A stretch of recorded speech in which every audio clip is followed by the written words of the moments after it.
Alright geng. So kita hari ni malam kita buat night ride secara solo. Jadi objektif saya pada malam ini adalah untuk kayuhan dalam zone 2 lah.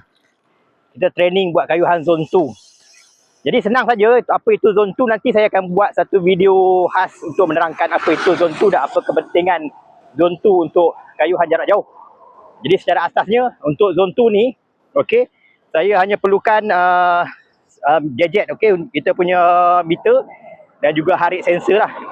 So kalau boleh dia tengok sini dekat saya punya meter, yang di atas tu adalah heart rate, okey, 114.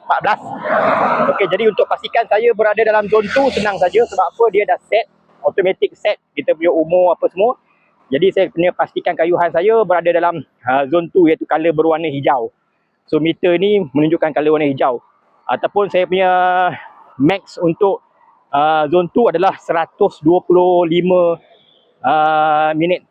Apa tu? 125 degupan jantung per minit. So sekarang 124. Jika saya menambah kelajuan lebih daripada 125, meter akan menunjukkan bacaan yang berwarna oranye. Jadi berwarna oranye dah masuk zone 3. Jadi kita tak nak.